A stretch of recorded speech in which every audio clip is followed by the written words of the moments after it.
What's up guys, my name is Dalton and this is going to be the road to HYROX Toronto. I'm going to take you through all of the process of me going from not really doing a lot of HYROX stuff to trying to compete at HYROX from a high level. So there's a couple things I want to break down in today's video. Maybe just introduce you to what HYROX is. I want to take you through why I'm going into HYROX. I want to take you through some of my goals, and then I want to share with you guys some of the things that we're hoping to get across with this series. So HYROX has 8 stations, and in between each station there is a 1 kilometer run. So those stations consist of things like a ski erg, a sled push, a sled pull, rowing, farmer's carries, lunges, wall balls, all kinds of burpees, all kinds of challenging exercise stations, and in between each station you do a 1 kilometer run. I know it sounds like a lot, and it is a lot, but this is something that I think is going to be really fun for me, and part of the reason why I'm diving into HYROX is it merges a lot of the things that I have done in my training history and that I really enjoy. So you guys might not know this about me, but before I got into all this running stuff, I was more of a strength athlete. I played football growing up, so a lot of strength training, a lot of power training throughout my younger days. I transitioned into CrossFit after football, so I did a lot of CrossFit training for 4 or 5 years where I was pushing myself in that realm. And then I transitioned into running, which has been my new love. So I've been doing that for the last 4 or 5 years very consistently, running marathons, ultra marathons, ultimately on the pursuit of qualifying for the Boston Marathon one day. HYROX kind of came into my world probably 3 or 4 years ago, and ever since I heard of HYROX, I always wanted to step into it, but never really found the right time to do so until now. And I think this sport itself really suits me very well. I still am a bigger, stronger athlete who has started to run and become relatively quicker at running. And so I think it takes 2 of these things that I really love and that I'm really good at and merges them into one, giving me a really good opportunity to go out and compete. And I think that's a big thing that I want to get across to you guys in this series is this idea of competing.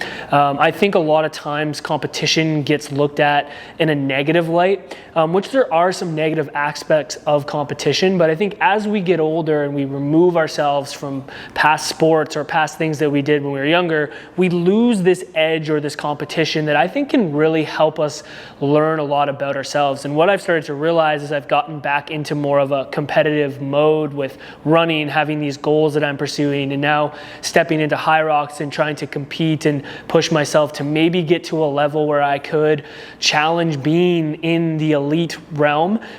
It's really made me see why it's important to keep competition in your life. And what I want to show you throughout this series is how that can work in a positive light. I think we can get a lot out of ourselves. We can grow a lot if we use this in the right way. And that's what I hope to show you with these videos. So some of the things that we're going to take you guys through in this Road to Toronto HYROX series is we're going to show you a little bit of competition. So I've been able to compete twice now in HYROX before the main race coming up in October, and I've been able to document some of that process. So I'll show you what that looks like and share a little insight into like my approach to those things and how it's helped me and why I'm doing it early on in the training block.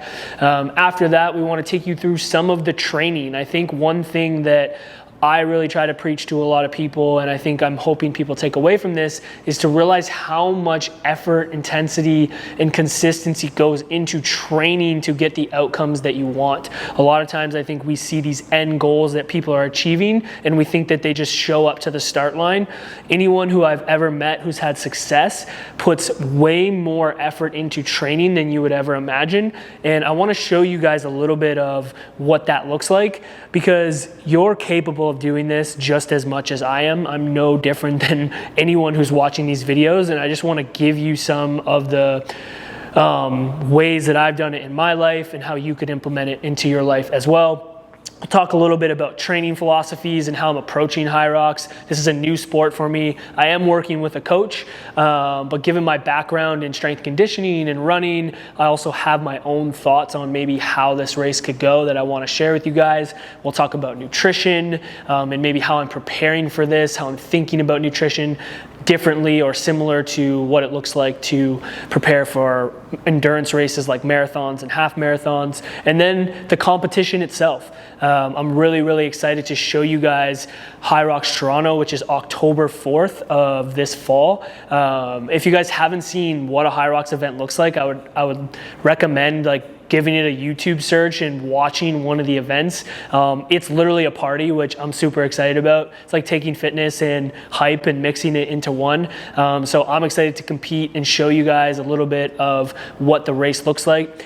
And I hope that it inspires you to challenge yourself and redefine your own limits and compete again, or compete for the first time, because I do think that there's a lot of good that can come from this. So if I'm able to show you that throughout this journey, you take some of that away and you apply it to your own life, that will make me very happy. So if you guys want to make sure you don't miss out on any of the videos and what we're doing with this Road to HYROX series, make sure you subscribe to the YouTube channel. We're on a mission to grow the Movement YouTube channel to 500 subscribers this year, and we've done really well since doing Will's Road to 50K series, so we're hoping that this can help get us closer to our goal. So make sure you subscribe. You can follow the Movement on Instagram. We'll be posting stuff there. You can follow me on Instagram, dlano.93. You can check me out on Strava. I'm very active on all of those platforms.